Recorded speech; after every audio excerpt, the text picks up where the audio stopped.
Here we are, 40 years after this road closed. We're back for another look. The old iconic little Sydney Harbour.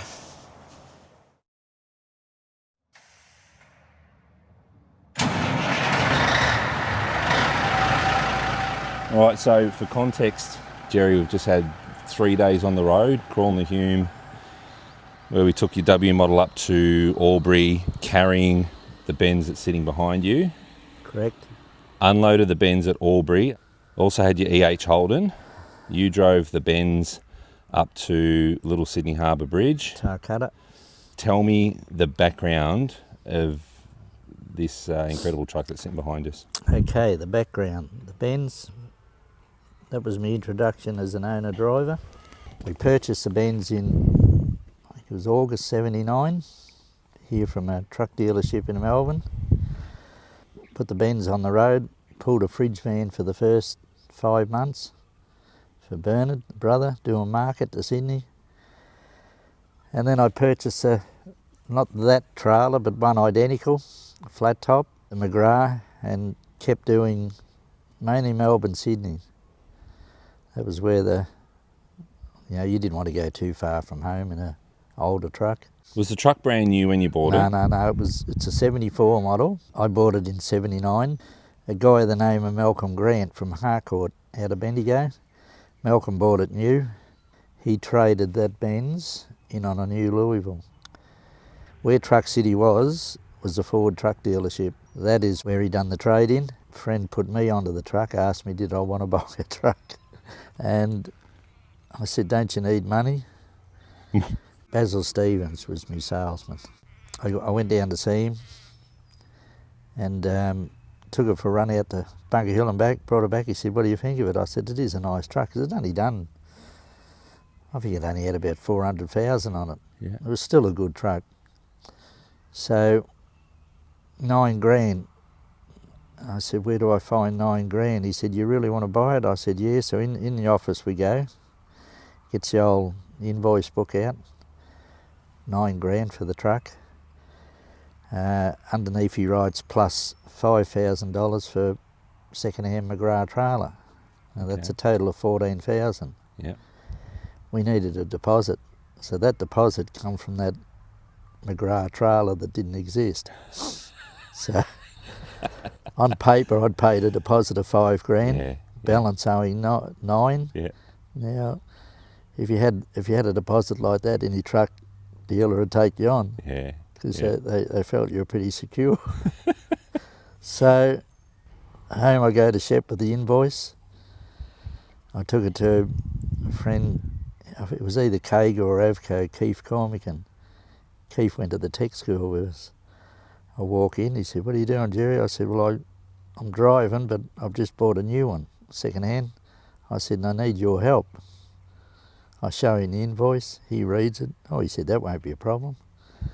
I think within a week my money was there, so I can thank Basil for giving me an introduction as an owner-driver. Yeah.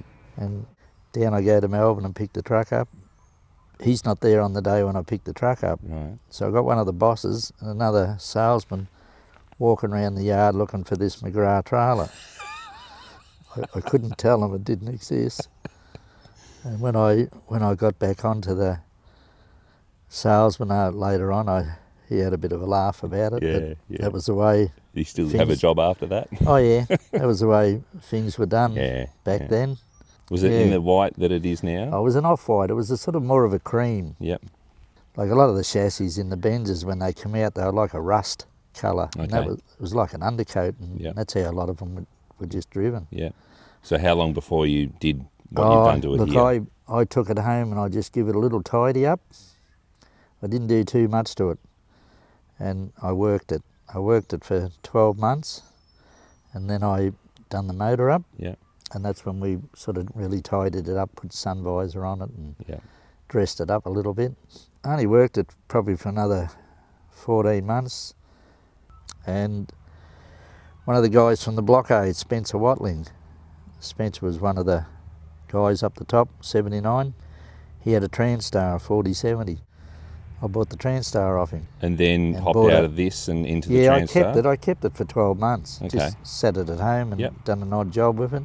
I ended up selling it to Frank Sorrigan. Frank was out at Arcadia, because he had that truck for over 20 years. And he wouldn't have, if I'd have gone back any earlier, he wouldn't have sold it back because he was still using it. What condition was it in Oh, when it you was got a little it bit, from Frank? yeah, it was knocked around. Yeah. It was, I wouldn't say worse for wear, but the good thing, he'd always shedded it.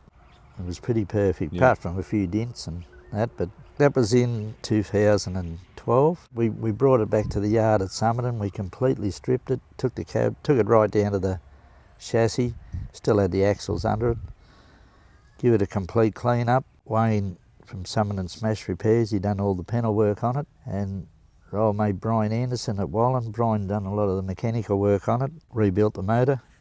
She purrs along. We done probably about 9-hour drive, so... Was that the biggest drive that you've done in it? So Yeah, it what we've is. just done the last couple of It days, is. that was the biggest drive you've taken it yeah, for? and I'd done it the world of good, because I only done the motor up a couple of years ago, but it's probably only done 5,000 k's Yep. since the motor was done up. Driving them empty doesn't make them bed in, make them work. Yep. So So under the tarp there, under you've the got tarp, some I've got- fruit there's boxes. 12 plastic fruit bins. Yep. And I've got bricks and pavers in them. It's probably only about 10 tonne there, but it's enough Yep. to make it work. Yeah, great. And it just purrs.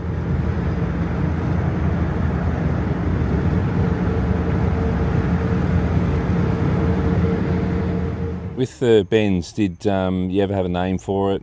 Did you have a nickname for it? No, not really. Not really. We, I put that on the front when we done it up, Phantom 309. It's Red Savine was the artist, and he had some good songs out. And it was one of the first little tapes I bought Yeah. when I was driving.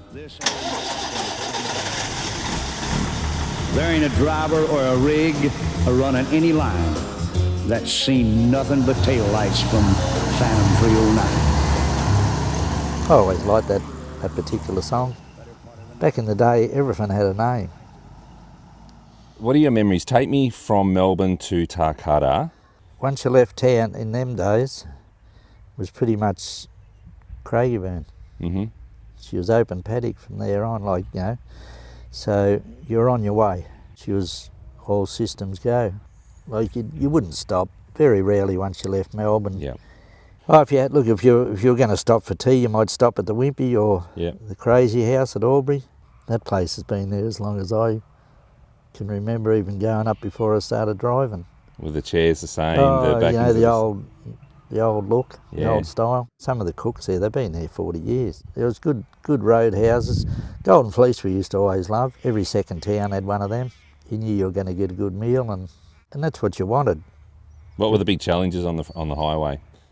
I used to relate to driving, especially when you got up in amongst the traffic, and it was a bit like driving at Bathurst. You had to weave your way along. You know, if you had something that was getting along pretty well, there was always plenty of slow ones. And yeah, that's where you had to home in on where you could get them. So you didn't have a phone, but you had the CB. And if someone was up the front, you knew you were coming to a bend. As long as you didn't do nothing silly, they'd tell you if something was coming. Simple as that. You'd go around them. Same as someone would come around you. On this trip that we've just done, when you're about to tackle Aeroplane or the Wagga Hill, you had no concerns at all? You knew she'd get through it? Doing that motor up, apart from the speed, she's a bit of a slow trip, but it gives you plenty of time to have a look around and, It doesn't it? and enjoy the countryside. I want you to just wind the clock back for me when you would be coming northbound into Little Sydney Harbour. When you're approaching, you wanted to be well aware of what was around you, Yep. especially coming towards you. And why pass on it when you didn't have to? Mm-hmm. Or the northbound normally had the right of way. If something was coming, again, you're only just relying on your chatter on the CB. As you come round the last left-hander to run down onto the bridge, Mm-hmm. you could see over it and another 500 metres and sort of hook round to the right a bit, and there it took off up into Sylvia's. There she went, up into the Sylvia's, down into Tumbalong, Gundagai. Regardless, even if nothing was coming, you'd hear northbound Little Sydney Harbour, Yeah. or southbound Little Sydney Harbour. That was it. Just remember, northbound Little Harbour. Look, plenty of times you went down under it and you knew nothing was coming, so you just bowled over it. Whoop, whoop, there's a southbound coming. Oh, look out! Look out. Because you wanted to keep things moving pretty well, because you knew you had a few climbs in front of you. And especially a truck like this, they die pretty quick. Yeah. How do you feel walking up towards the bridge before It was the good. vehicles It was just a good little memory. Yeah. I've always wanted to do it. Here we are, Brendan, 40 years after this road closed. We're back for another look. The old iconic Little Sydney Harbour. I've been probably waiting for 15, 20 years to do a little shot like this. Put the truck on. Yeah, so it's, after all that time it's happening. Bit of fun, a lot of memories. Plenty of near misses probably over the years. But there she goes, northbound, southbound. They used to say there was a few mirrors got hit, so we're going to measure the width of it and see exactly how wide it is. Not much room to play with. I'm surprised when you come back and look at the width of the bitumen here, she's nearly as good as the freeway. 1979, loaded up and ready to roll. Northbound from Melbourne, up Highway 31 of old. Crazy burn in the mirror, open paddocks as far as the eye can see. First stop the border, Wimpy's for a decent feed.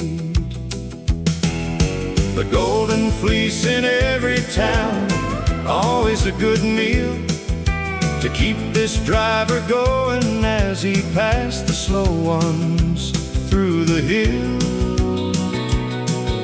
A little left-hander onto a bridge after he dropped down from tar cutter, with that famous call over the CB, northbound Little Harbour. Northbound Little Harbour. Each time he took that trip, a new memory was made. And after 40 years, not one of them did fade. Till one day he returned, Little Harbour now overgrown. Memories flooding back of that bridge, so fondly known. One final time he drove across and made that famous call. Northbound Little Harbour. Then closed the gates to let the bridge sit in silence once more.